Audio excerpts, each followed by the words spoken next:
This is Analog and Digital Communication Systems. The course code is EC501. It has 3 lectures per week and total 36 contact hour in the semester. It has 3 number of credit points. Myself, Dr. Indranath Sarkar, Associate Professor, Department of Electronics and Communication Engineering at JS College of Engineering, Kollali.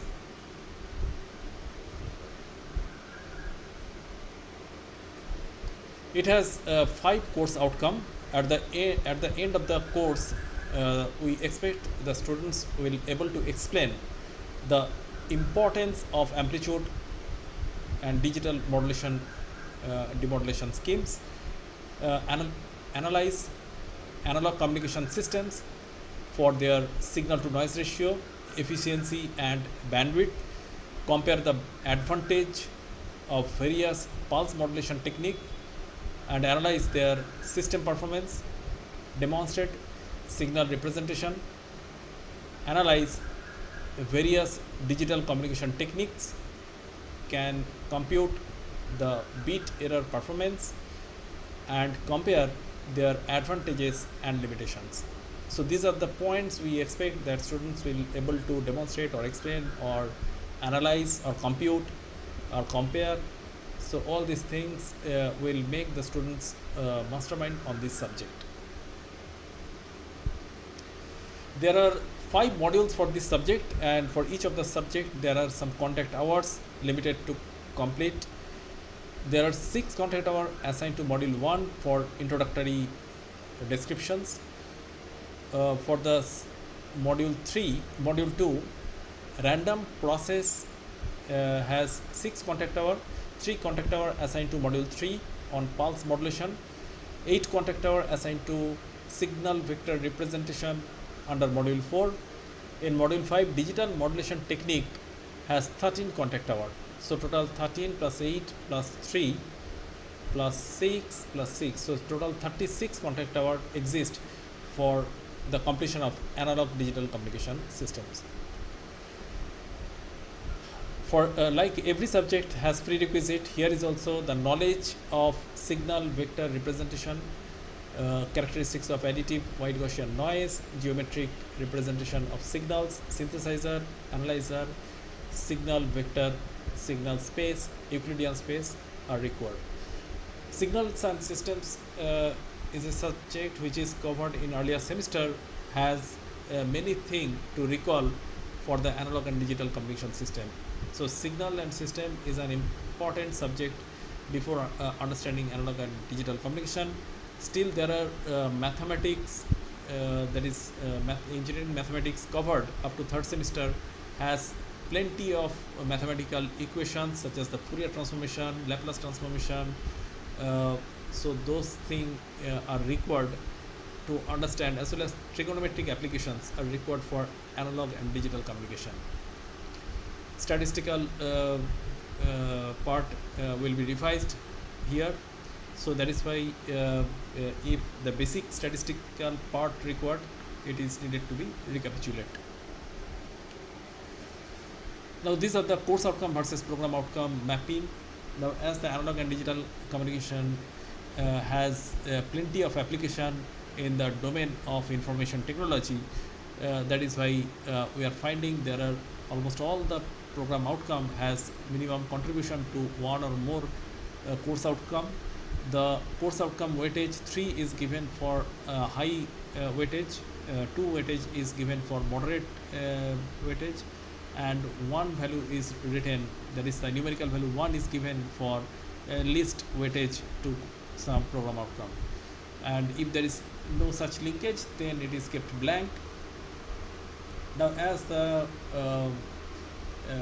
basic mathematics related, that is why it has high weightage to program outcome 1 and program outcome 2. Also it is dealing with several project oriented work, because in communication system various basic modulator, demodulator, as well as quantizer, equalizer, many circuits, basic circuits are utilized for the communication system. That is why it is also related to implementation of project. There are various projects which could be implemented using a communication circuitry. Also, there are various mathematical equations required to reduce the noise addition to the transmitted signal. So transmitted signal are prone to noise. That is why noise elimination is one of the most important factor for analog and digital communication. Here the differences of analog and digital communication will be taught, and thereby students will understand how digital communication dominates over analog communication, but cannot avoid analog communication for the transmission of digital signals through wireless medium. So that is why various project related as well as seminar conferences, English languages, all are related and has weightage, as well as it has lifelong learning because uh, students may target for circuit implementation, that is their dream project may be implemented later. So that is why lifelong learning is also having higher weightage for each of the outcome. The course objective for analog and digital communication is to familiarize students with the fundamentals of analog and digital communication system, because analog communication is the primary communication system, thereafter digital communication has come. So comparison as well as their foundation knowledge required to be transmitted to the student, to provide students with tools and for communication signal analysis. So there are various mathematical tools, simulators that will be provided to students to better understand about the application of such tools, to familiarize students with various techniques for amplitude modulation and demodulation of analog signals, to develop the students' ability to determine the effects of receiver frequency and phase errors in synchronous modulation systems. So phase error or magnitude error are critical cases which will be studied under these objectives.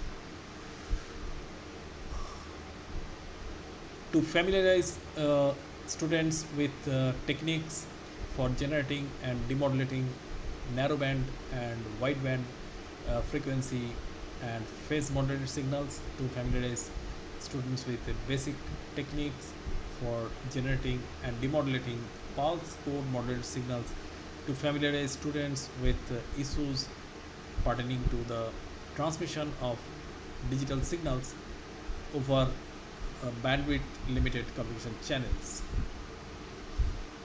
So with this we will start the analog and digital communication system.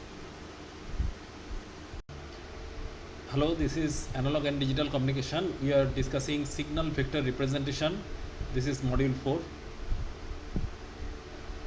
In this topic today we will discuss signal representation basic concept, Gram-Schmidt orthogonalization procedure, and the scalar coefficients. Now the signal representation basic concepts, before going to discuss, let us consider why signal representation is required, because there are many informations which are residing in our surrounding. Those are analog in nature, and before being it is communicated digitally, it is required that the analog informations required to be converted into digital informations, and thereafter we can find out the digital modulation of the same. Now these analog samples, when connected with the transducer, at that time we are getting the signal which is very low voltage signal. That means the power of the signal is very less, and those signals are amplified before being sampled by the sampler. So initial requirement is that the DC level of such analog signal available in the nature required to be raised high, and thereafter it is converted into the samples are collected, and after collecting the samples they are quantized and further encoded into digital bits. Now these encoded data, that means this encoded information is required to be modulated, because without any modulation nothing will be securely transmitted. So that is why the modulation is also in the digital domain. But after modulation, one thing comes in mind: when it will be transmitted over the channel, then uh, how much it is noise immune. So that question makes uh, the additional requirement of the modulation. That means whenever we are going to modulate, we need to keep in mind that when the signals will be transmitted over the channel, will they have the robustness against the contamination of the noise? No. uh, if it is no, then we need the special care. So that is why the signal representation is additionally required because of the successful transmission of the signal over the channel. So how signals are represented? So therefore it is obvious that we need to protect the signal. That means we need to protect the information from the noise. So therefore there should have some decision boundary of the receiver, so that within a safe decision boundary the signal should reside. So whenever they are contaminated, the contamination could be easily extracted, and that will not be mixed with the territory of other signal. So that is known as the signal representation. So effective signal representation is nothing but making the modulated signal well in the region, so that the amount of contamination will not affect the extraction of the original information at the receiving end. So that type of calculations and the related theorems residing in the signal representation discussion. So here the concept is consider one symbol at a time. So one symbol means it is a combination of binary bits. So each of the symbol, if we consider at a time and design a signal for the symbol, then it is good one. That is, we can create such electrical signal for each of the symbol. Thereafter, when several bits make one symbol, consider one bit at a time and design for the symbol. So therefore, another thing is that when one bit is one symbol, we are thinking about the bit transmission. But when several bits are forming one symbol, at that time each of the bit required to be converted into time domain, and we have to design the symbol accordingly. So each bit are getting importance for symbol construction. Thereafter comes consider a larger group of symbols in a sequence and design signal spread over the long time duration. So therefore, since multiple symbols are forming the information, so at that time the span of the multiple symbol is nothing but uh, the multiple of time of each symbol is taking, and each symbol is also taking multiple number of bit interval. So therefore, suppose a group of symbol is forming x time duration, and if each symbol is taking y time duration, and if each bit is taking z time duration, then z should be that is y should be multiplication of, that is multiples of z, and x should be multiples of y. So in this fashion the timing calculations are made. The Gram-Schmidt orthogonalization procedure is the basic mathematical calculation that was proposed for the signal representation of the binary informations. The principle of Gram-Schmidt orthogonalization procedure states that any set of m energy signals, that is SIT equal to 1 lesser or equal to I lesser or equal to capital M, where M is the number of symbol, can be expressed as linear combination of n orthonormal basis functions when n is lesser or equal to M. So if S1t, S2t and SMT up to SMT are real valued energy signals for each duration capital T seconds, so at that time we can write SIT is equal to algebraic summation of Sij and into phi j. So here j equal to 1 to n, where n is the number of basis function required to represent each of the symbol Si. Because I equal to 1 to m means this is equivalent to each signal. SIT is representing ith signal for ith symbol, and each symbol has contribution of several basis function. Here basis function is representing actually carrier signal. So here the time duration is taken, small t is between 0 to capital T, where capital T is the bit duration and small I stands for the number of symbol, where m must be greater than or equal to n.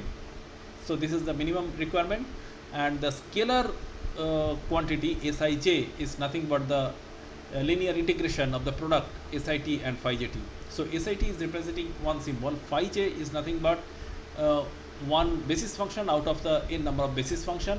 So Sit multiplied by phi j t, if we integrate over the time duration, here Si and phi j are constant because Sij we are looking for. So Sij is the scalar basis function, scalar quantity whose contribution is nothing but the integration of the product Sit and phi j t. So therefore S11, S12, S13, in this way several combinations of each of the symbol we can find out, and they are resembling into one symbol, because Sij is constructing or contributing to the value of Si. That means each signal is distributed into few scalar component which are constructed by Sij.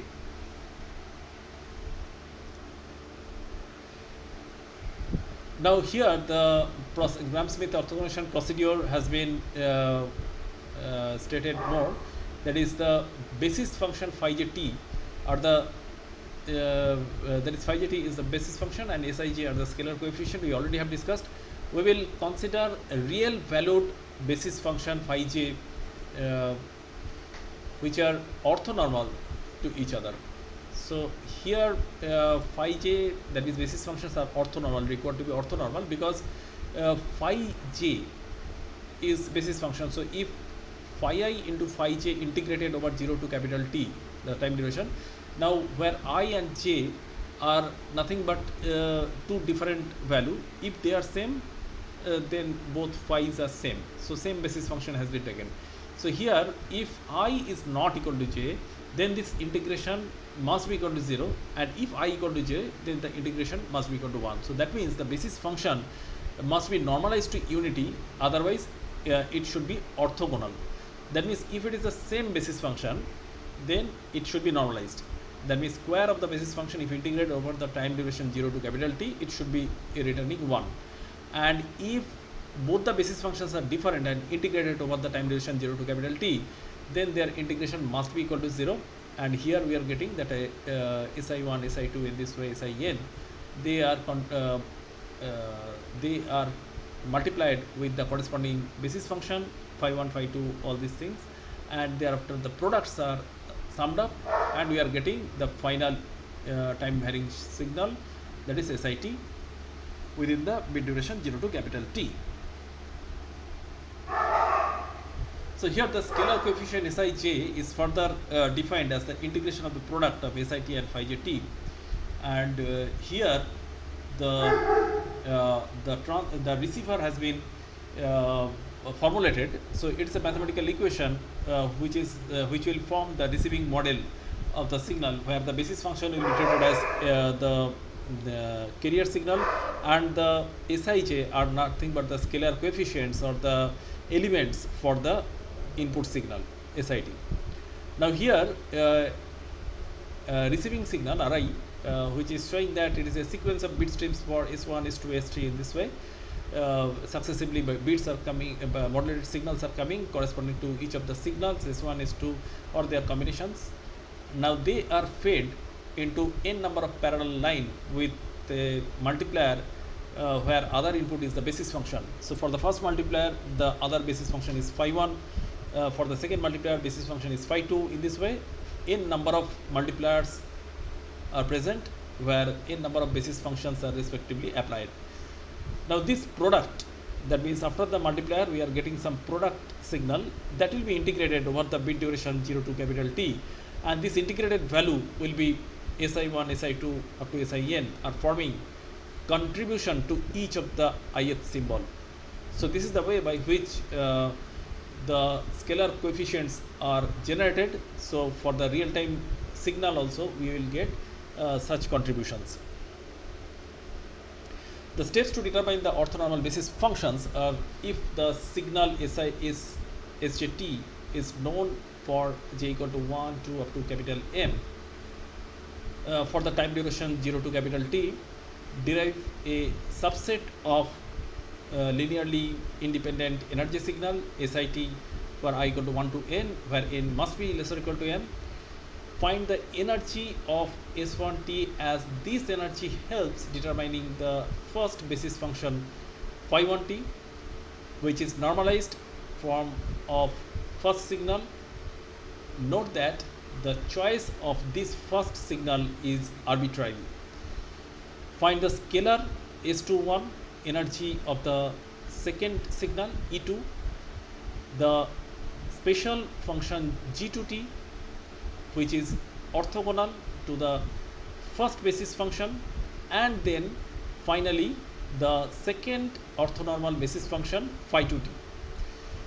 Follow the same procedure as that, finding the second basis function to obtain the other basis function. So these are the steps to be followed for Gram-Schmidt orthogonalization procedure to determine the orthonormal basis functions. So we will continue to the next class for the signal representation. Thank you.